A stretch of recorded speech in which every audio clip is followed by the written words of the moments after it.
নমস্কার, আমি সুদীপ্ত মণ্ডল আর আপনারা দেখছেন @সুদীপ্তমণ্ডল বাংলাতে মেডিসিন ডেসক্রিপশন। আর আজকে যে মেডিসিনটি নিয়ে আলোচনা করব সেটি হলো বহুল প্রচলিত প্যারাসিটামল। বাজারে উপলব্ধ প্যারাসিটামলের বিভিন্ন ডোজেস ফর্ম ও তাদের ব্যবহার, শিশুদের ক্ষেত্রে প্যারাসিটামলের পারফেক্ট ডোজ, প্রাপ্তবয়স্কদের ডোজ, প্যারাসিটামলের সাইড এফেক্ট, ব্যবহারের সতর্কতা এবং এই প্যারাসিটামল জ্বর ও ব্যথায় কীভাবে কমায় অর্থাৎ প্যারাসিটামলের ফার্মাকোলজি পুরোটাই থাকছে এই ভিডিওতে। তাই স্কিপ না করে ভিডিওটি সম্পূর্ণ দেখুন।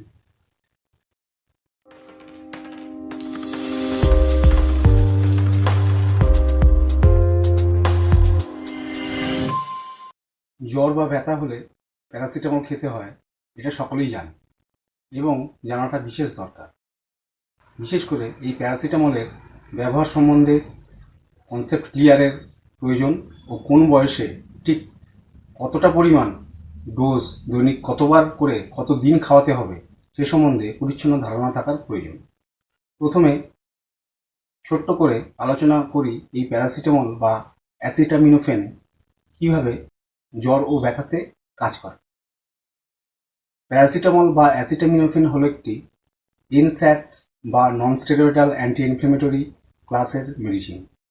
এই নন স্টেরয়েডাল অ্যান্টি ইনফ্লেমেটরি শ্রেণীর প্রতিটি মেডিসিনের তিনটি কমন ফিচার্স বা বৈশিষ্ট্য বর্তমান, যথা 1 নম্বর অ্যানালজেসিক বা বেদনা উপশমকারী, 2 নম্বর অ্যান্টিপাইরেটিক বা যা পাইরোজেনকে ধ্বংস করবে ও বডি টেম্পারেচারকে কন্ট্রোল করে রাখবে, ও 3 নম্বর অ্যান্টি ইনফ্লেমেটরি বা ইনফ্লেমেশন বা প্রদাহের বিরুদ্ধে কাজ করবে।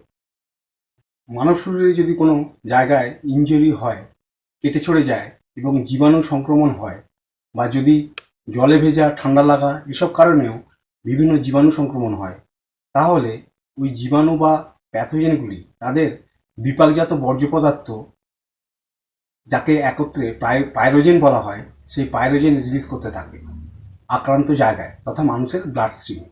এর সাথে শরীরের ঠিক যে সেল বা কোষগুলি ক্ষতিগ্রস্ত বা আক্রান্ত হয়েছে এবং জীবাণু দ্বারা এফেক্টেড হয়েছে, সেই সেলগুলির সেল মেমব্রেনে উপস্থিত ফসফোলিপিডের সহযোগিতায় সাধারণত সাইক্লোঅক্সিজেনাস 1 এবং সাইক্লোঅক্সিজেনাস 2 এই 2 রকম কেমিক্যাল মিডিয়েটার রিলিজ করতে থাকে।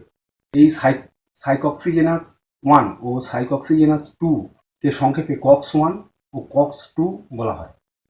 একই সাথে শরীরের ডাব্লিউবিসি বা হোয়াইট ব্লাড কারফিউসেলস, শ্বেত রক্তকণিকা অ্যান্টিবডি অ্যান্টিজেন ইন্টারাকশন শুরু করে দেয় ও ইন্টারলিউকিন 1 ও ইন্টারলিউকিন 2 এমন সব কেমিক্যাল রিলিজ করতে থাকে। এই ইন্টারলিউকিন ও পাইরোজেনের সাথে ইন্টারাকশনের পর কক্স 1 ও কক্স 2 ফাইনালি প্রোস্টাগ্ল্যান্ডিন ও ব্রেডিকিনিন নামক কেমিক্যাল মিডিয়েটার প্রোডাকশন শুরু করে দেয়। এই প্রোস্টাগ্ল্যান্ডিন কেমিক্যাল মিডিয়েটারটি পরিমাণ আমাদের রক্তে বৃদ্ধি পেলে এটি আমাদের মস্তিষ্কে হাইপোথ্যালামাস গ্ল্যান্ডের থার্মোস্ট্যাটিক হিট পয়েন্ট নির্ধারককে প্রভাবিত করে ও বডি টেম্পারেচারকে এলিভেট করে বাড়িয়ে দেয়। এই শারীরিক অবস্থাকেই জ্বর বা ফিভার বলে। এবং ব্রেডিকিনিন নামক মিডিয়েটারটি পেন সেন্সেশন মিডিয়েটার হিসাবে কাজ করে, অর্থাৎ এই ব্রেডিকিনিন নামক পেন সেন্সেশন মিডিয়েটারের পরিমাণ যত ব্লাড স্ট্রিমে বাড়ে, পেন বা ব্যথার পরিমাণ তত বাড়ে। এনস্যাড বা নন স্টেরয়েডাল অ্যান্টি ইনফ্লেমেটরি শ্রেণীর সমস্ত মেডিসিন তথা কক্স 1 কক্স 2 পাইরোজেনকে ধ্বংস করে ও তাদের ইন্টারাকশনকে নষ্ট করে, যাতে প্রোস্টাগ্ল্যান্ডিন ও ব্রেডিকিনিন মিডিয়েটার সিনথেসিস হয়ে তৈরিই না হতে পারে। প্রোস্টাগ্ল্যান্ডিন মিডিয়েটারকে কমিয়ে ফিভার বা জ্বর ও ইনফ্লেমেশনকে কন্ট্রোল করা হয় ও ব্রেডিকিনিন পেন সেন্সেশন মিডিয়েটারকে কন্ট্রোল করে পেন বা ব্যথাকে কন্ট্রোল করা হয়। প্যারাসিটামল বা অ্যাসিটামিনোফেন সাধারণত কক্স 1 মিডিয়েটার বা পাইরোজেনকে রিডিউস করে প্রোস্টাগ্ল্যান্ডিনের পরিমাণকে কমিয়ে আনে ও বডি টেম্পারেচার তথা জ্বর বা ফিভারকে কন্ট্রোল করে, ও কক্স 2 তথা ব্রেডিকিনিন বা ব্যথা সেন্সেশন মিডিয়েটারের ওপরে আংশিক কন্ট্রোল করে। নন স্টেরয়েডাল অ্যান্টি ইনফ্লেমেটরি গ্রুপের ভেতরে non selective COX inhibitor, COX two selective inhibitor, এরকম সমস্ত ক্লাসিফিকেশন থাকে। তার মধ্যে প্যারাসিটামল অ্যান্টিপাইরেটিক বা পাইরেক্সিয়ার উপরে পারফেক্ট কাজ করে ও ব্যথার উপরে আংশিক কাজ করে। পাইরোজেন ইন্টারঅ্যাকশন এর কারণে জ্বর হয়, তাই জ্বর বা ফিভারের অপর নাম পাইরেক্সিয়া। জ্বরের অপর নাম যে পাইরেক্সিয়া, এই তথ্যটিও অনেকের অজানা। যাই হোক, জ্বরের অপর নাম পাইরেক্সিয়া ও কেন পাইরেক্সিয়া বলা হয় তা আশা করি ক্লিয়ার করতে পারলাম।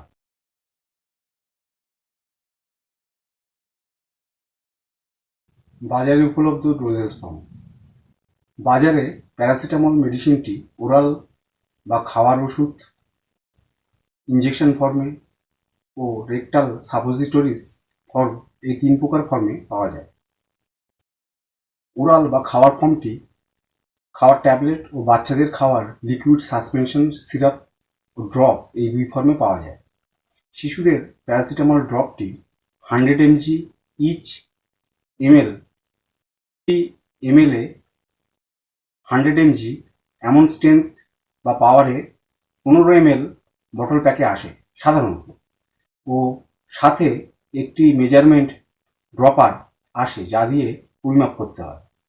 সাসপেনশন সিরাপটি 100 mg পার 5 ml, 120 mg পার 5 ml, 125 mg পার 5 ml, 250 mg পার 5 ml ও বিভিন্ন কোম্পানির কাস্টমাইজ করা বিভিন্ন বটল প্যাকে আসে। এবং এই ড্রপ ও সাসপেনশন সিরাপ পাইনঅ্যাপেল, ব্যানানা ইত্যাদি ফ্লেভারেও মার্কেটে পাওয়া যায়। প্যারাসিটামল ট্যাবলেটটি 100 মিলিগ্রাম বা 100 mg থেকে শুরু করে 250 mg, 500 mg, 650 mg মানে 650 mg, 1000 mg বা 1 গ্রাম পর্যন্ত বিভিন্ন স্ট্রেংথে এবং অন্যান্য মেডিসিনের সাথে কম্বিনেশনে বিভিন্ন পাওয়ার বা স্ট্রেংথে এই প্যারাসিটামল মার্কেটে পাওয়া যায়। এমন কিছু ব্র্যান্ড নেম হলো ক্যালপল, ক্রসিন, ডোলো, প্যারাসেট ইত্যাদি ইত্যাদি। বিভিন্ন এলাকায় বিভিন্ন ফার্মাসিউটিক্যাল কোম্পানির দেওয়া বিভিন্ন ব্র্যান্ড নেমে এই মেডিসিনটি পাওয়া যায় এবং 100 mg থেকে 1 গ্রাম পর্যন্ত বিভিন্ন স্ট্রেংথে বা পাওয়ারে এটি মার্কেটে পাওয়া যায়। তবে প্রাপ্তবয়স্কদের জন্য স্ট্যান্ডার্ড 500 mg ও 650 mg স্ট্যান্ডার্ড ডোজ হিসাবে ব্যবহৃত হয়। প্যারাসিটামল ইঞ্জেকশন ফর্মটি 150 mg পার 1 ml, 300 mg পার 2 ml এমন সব পাওয়ারে সিঙ্গেল অ্যাম্পুল থেকে শুরু করে টোটাল 1000 mg স্ট্রেংথের 100 ml ইনফিউশন বটল প্যাক মার্কেটে অ্যাভেলেবেল। এমন 100 ml এর 1% W/V স্ট্রেংথের injection IV injection pack hospital admitted পেশেন্টদের সেলাইনের সাথে ব্যবহার করা হয়। এছাড়া লাস্ট যে ফর্ম বা আকারের প্যারাসিটামল পাওয়া যায় তা হলো রেকটাল সাপোজিটরিজ হিসাবে। এই মেডিসিনটি পেশেন্টের অ্যানাল ক্যানেল বা মলদ্বার দিয়ে প্রবেশ করিয়ে দেওয়া হয়। সাধারণত পেশেন্ট আনকনসাস মানে অজ্ঞান হয়ে থাকলে বা কোনো কারণে ওরাল ডোজ খেতে পারছে না, এমন অবস্থার ক্ষেত্রেই এই ডোজ ফর্মটি ব্যবহার করা হয়। বাচ্চাদের ক্ষেত্রে মুখে ওরাল ডোজের মাধ্যমে মেডিসিনটি খাওয়ানো যাচ্ছে না, এমন বিশেষ ক্ষেত্রেও ডক্টর এই ডোজ ফর্ম অ্যাডভাইস করে থাকেন। এমন rectal সাপোজিটরিজ 125 mg, 150 mg, 250 mg, 500 mg এমন সব স্ট্রেংথ বা পাওয়ারে বিভিন্ন ব্র্যান্ড নামে মার্কেটে পাওয়া যায়।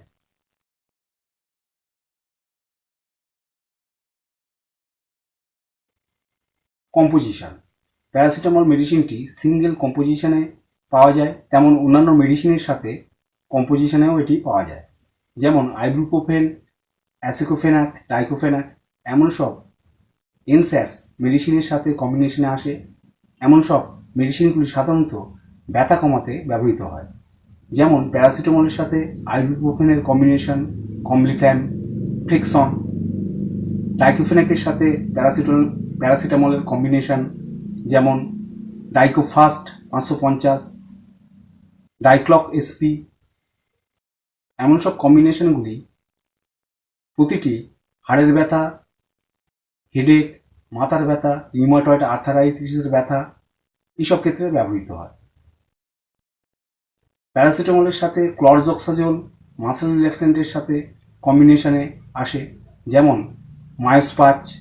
এমন কম্বিনেশন মাসেল স্পাজম বা মাসেল পেন কমাতে ব্যবহৃত হয়। প্যারাসিটামলের সাথে ক্যাফিন ও ফিনাইলফিন হাইড্রোক্লোরাইডের কম্বিনেশন আসে। এই কম্বিনেশন অ্যান্টিকোল্ড মেডিসিন হিসাবে ব্যবহৃত হয়। ফিনাগন, ফিনাকোল্ট, পিচ কফ কোল্ট। প্যারাসিটামলের সাথে কোডিন ফসফেটের কম্বিনেশন সর্দি কাশিতে ব্যবহৃত হয়, যেমন কোকোডামল, জাপেন। এই প্যারাসিটামলের কম্বিনেশনগুলি বহুল প্রচলিত। এই কম্বিনেশন মেডিসিনগুলি সব জায়গাতেই অন্যান্য বিভিন্ন ব্র্যান্ড নেমে সব জায়গায় পাওয়া যায়। এছাড়াও প্যারাসিটামলের সাথে অন্য মেডিসিনেরও কম্বিনেশন আসে। বিশেষ বিশেষ পরিস্থিতিতে ডাক্তাররা এই কম্বিনেশন ব্যবহার করে থাকে।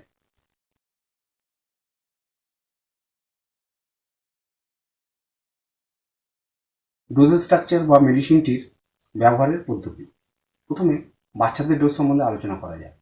বাচ্চার জন্ম থেকে 3 মাস পর্যন্ত ডক্টর শিশুর প্যারাসিটামলের ডোজটি নির্ধারণ করবেন। 3 মাস থেকে আমি লিস্টের হিসেবটি দিলাম। 3 মাস থেকে 6 মাস 60 mg, 6 মাস থেকে 2 বছর পর্যন্ত 120 mg, 2 বছর থেকে 4 বছর পর্যন্ত 180 mg, 4 বছর থেকে 6 বছর পর্যন্ত 240 mg, 6 বছর থেকে 8 বছর পর্যন্ত 250 mg, 8 বছর থেকে 10 বছর পর্যন্ত 360 mg আর 375 mg, 10 বছর থেকে 12 বছর পর্যন্ত 480 mg বা 500 mg, 12 বছর থেকে 16 বছর পর্যন্ত 480 mg বা 750 mg। উক্ত বয়স অনুসারে এই নির্দিষ্ট পরিমাণ ডোজের প্যারাসিটামল খাওয়ানো হবে 24 ঘন্টায় বা সারাদিনে, সাধারণত দুবার, প্রয়োজন পরিপ্রেক্ষিতে 24 ঘন্টায় সর্বোচ্চ 4 বার পর্যন্ত। লক্ষ্য রাখতে হবে যে দুটি ডোজ খাওয়ানোর মধ্যে মিনিমাম বা খুব কম করে হলেও 4 ঘন্টা সময়ের অন্তর যেন থাকে। সোজাভাবে বলতে গেলে প্রথমে বাচ্চার বয়স হিসাবে তাকে কত পরিমাণ, কত মিলিগ্রাম প্যারাসিটামল প্রতিবার খাওয়াতে হবে তা সঠিক পরিমাণটি ঠিক করে নির্ধারণ করে নিতে হবে ও ওই পরিমাণ প্যারাসিটামল সারা দিনে দুবার থেকে সর্বোচ্চ 4 বার পর্যন্ত ও দুটি ডোজ খাওয়ানোর মধ্যে 4 ঘন্টার অন্তর রাখতে হবে। তবে এখানে একটা বিশেষ জিনিস উল্লেখ করি, বাচ্চাকে যে স্ট্রেংথ বা পাওয়ারের ড্রপ বা সাসপেনশন সিরাপ খাওয়াবেন সেই বোতল প্যাকের গায়েতেই কত বয়স ও কত ওজন হিসাবে কত পরিমাণ ডোজ খাওয়াতে হবে তার একটি ছোট্ট লিস্ট দেওয়া থাকে। ওই লিস্টটি ফলো করে বাচ্চার ডোজের পরিমাণ ওই সাসপেনশন বা ড্রপের পাওয়ারের সাথে মিলিয়ে নির্ধারণ করলে মেজারমেন্টটি পারফেক্ট হয়। তাই প্যাকের গায়ে দেওয়া লিস্টটি ফলো করার পরামর্শও দেওয়া হয়ে থাকে। প্রাপ্তবয়স্কদের বা বড়দের ডোজ। প্রাপ্তবয়স্কদের ক্ষেত্রে সাধারণত 500 mg ও 650 mg পরিমাণ প্যারাসিটামলের ডোজ প্রতিবার খাওয়ানো হয়ে থাকে। 24 ঘন্টার মধ্যে সাধারণত দুবার, প্রয়োজন পড়লে সর্বোচ্চ 4 বার বা 4টি ডোজ পর্যন্ত খাওয়ানো হয়। আর পরপর 2টি ডোজ খাওয়ানোর ক্ষেত্রে মিনিমাম বা কমপক্ষে 4 ঘন্টা সময়ের অন্তর রাখতে হবে। প্রাপ্তবয়স্কদের সিঙ্গেল ডোজের পরিমাণ 650 mg থেকে 1000 mg বা 1 গ্রাম পর্যন্ত বাড়ানো হতে পারে, তবে সেটি ডক্টরের তত্ত্বাবধানে এমন বর্ধিত ডোজ ব্যবহার করা হয়ে থাকে। কারণ প্যারাসিটামল হাই ডোজ ব্যবহারের ক্ষেত্রে লিভার ইনফ্লেমেশন হতে পারে, তাই টক্সিসিটির পরিমাণ মনিটর করেই ডক্টর প্যারাসিটামলের এমন হাই ডোজ ইউজ করেন। ফুড ইন্ডেক্স, অর্থাৎ খাওয়ার সাথে না খাওয়ার পরে প্যারাসিটামল সর্বদা ভরপেটে বা উইথ মিল খাওয়ার পরামর্শ দেওয়া হয়ে থাকে। প্যারাসিটামল ইঞ্জেকশন ফর্মটি খাওয়ার ডোজের সমান সমান স্ট্রেংথ ও পরিমাণ হিসাবে ব্যবহৃত হয়। জাস্ট রুট অফ অ্যাডমিনিস্ট্রেশনটি চেঞ্জ করে ওরাল বা মুখের বদলে ইঞ্জেকশন ফর্মে দেওয়া হয়। এই প্যারাসিটামল 1 ml 2 ml সিঙ্গেল ডোজের অ্যাম্পুলগুলি সাধারণত IM ইন্টারমাস্কুলারও দেওয়া হয়ে থাকে, আইভি ফর্মেও পাওয়া যায়। 100 mg হাই ভলিউমের ইনফিউশন প্যাকগুলি আইভি রুটে ব্যবহার করা হয়। রেকটাল সাপোজিটরিজ বা মলদ্বারে প্রবেশ করিয়ে দেওয়া হয় এমন ডোজ ফর্মটি বাচ্চা ও বড়দের ব্যবহার করার উভয় ডোজ স্ট্রাকচারেই পাওয়া যায়। বিশেষ পরিস্থিতিতে যেখানে পেশেন্ট অজ্ঞান অবস্থায় আছে বা কোনো কারণে মুখে ওরালি মেডিসিন খেতে পারবে না, এমন ক্ষেত্রেই রেকটাল সাপোজিটরিজ ফর্মটি ব্যবহার হয়। 125 mg 150 mg 250 mg স্ট্রেংথের সাপোজিটরিজ বাচ্চাদের ক্ষেত্রে ও 500 mg পাওয়ারের সাপোজিটরিজ প্রাপ্তবয়স্কদের ক্ষেত্রে ব্যবহৃত হয়।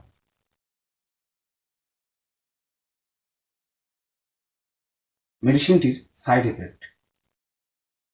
প্যারাসিটামলের যে সাইড এফেক্ট দেখা যায় তা হলো অ্যালার্জিক রিয়াকশান, গায়ে র্যাশ বার হওয়া, নিঃশ্বাস নেওয়াতে কষ্ট বা দমের কষ্ট, liver inflammation, hepatic toxicity, stomach upset, GI bleeding, acute renal fail ইত্যাদি ইত্যাদি।